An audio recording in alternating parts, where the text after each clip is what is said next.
You know, when you look at a financial report and it feels like you're trying to read a foreign language, all those numbers, what do they even mean? Well, what if I told you they're not just jargon, they're clues? Clues to a story about a company's past, its present, and even its future. Okay, let's dive in and figure out how to read that story. And this, right here, is the question at the heart of everything. Whether you're running a business, investing in one, or just dreaming of starting one, you need to know if you're winning or losing. But how do you get a real, unbiased answer? Well, that's exactly what financial analysis is all about, giving you clarity in a world of complexity. So here's our game plan. We're going to start with why making decisions is so tough in the first place. Then we'll meet the 4 key financial stories that cut through all the noise. After that, we'll learn the art of reading between the lines in those stories. And finally, we'll see how it all leads to decisions that can literally change the game. First stop, the reality of the business world. It's just a constant maze of choices, right?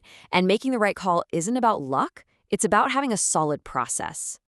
Now, what's so cool about this quote is that it reveals the secret ingredient to great decision-making. See, it's never just about plugging numbers into a formula. The best leaders, they blend 3 things: the hard data from financial statements, the gut feeling that comes from experience, and a healthy dose of plain old common sense. But where do those hard facts even come from? Well, that's accounting's job. You can think of accounting as the official language of business. It's the system that captures every single transaction and translates it all into the raw information we need to get a clear picture. All right, let's get to the tools of the trade, the 4 basic financial statements.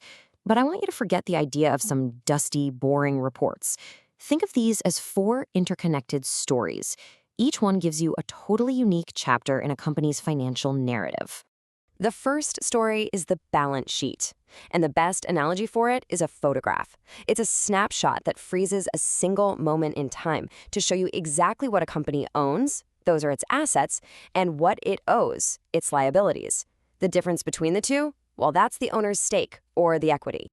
Next up is the income statement. So if the balance sheet is a photo, this is the movie.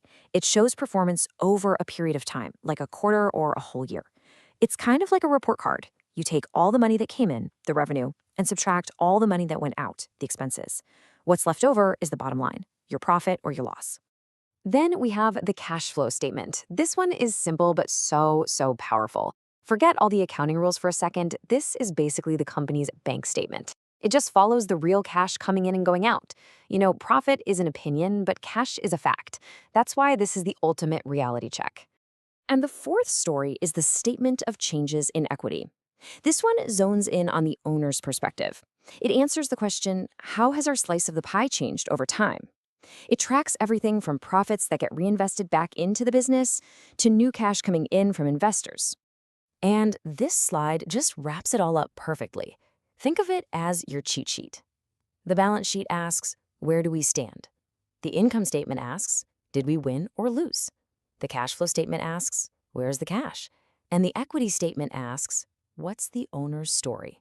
4 different questions, 4 crucial stories, giving you the complete picture of the business.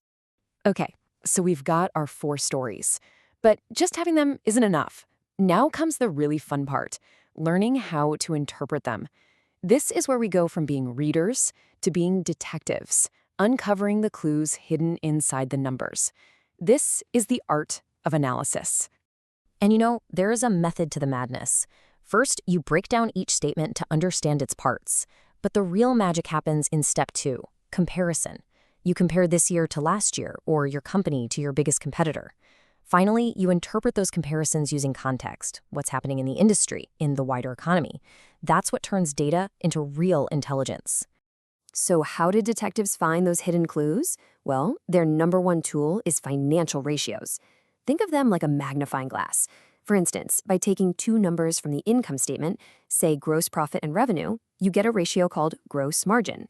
This one number tells you what percentage of every dollar in sales is left after paying for the goods themselves. Is it 40%? 60%? That's a vital clue about a company's pricing power and efficiency. And the best part is, you don't need to memorize hundreds of them. They all fall into 4 key buckets. We just talked about profitability, but there are also liquidity ratios, which tell you if a company can pay its bills. A classic one is the current ratio. Do they have at least $1 of short-term assets for every dollar of short-term debt? Then you've got ratios for asset and liability utilization, which measure how efficiently the company is using everything it has. Each ratio gives you a different piece of the puzzle. Which brings us to the final and, honestly, the most important part. Because all this analysis, all these ratios and stories, they're useless if they don't lead to one thing: action. This is where insight gets turned into the kinds of decisions that define a company's future. So, the whole point is this. Analysis informs three main kinds of decisions.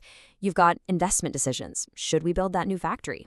You've got financing decisions. How do we pay for it? With a loan or with new investors? And you've got operating decisions. How do we run our day-to-day business more efficiently? Every major choice falls into one of these buckets. And this makes all the difference. Just picture two companies. One ignores the story its numbers are telling, it avoids change, and slowly but surely, it stagnates. The other company reads the clues, takes calculated risks based on the data, and unlocks huge potential, boosting sales, cutting costs, and outmaneuvering the competition. The choice is pretty clear. So, as we bring this all together, what does success here really boil down to? It's not some magic silver bullet. It's a powerful combination of three key elements.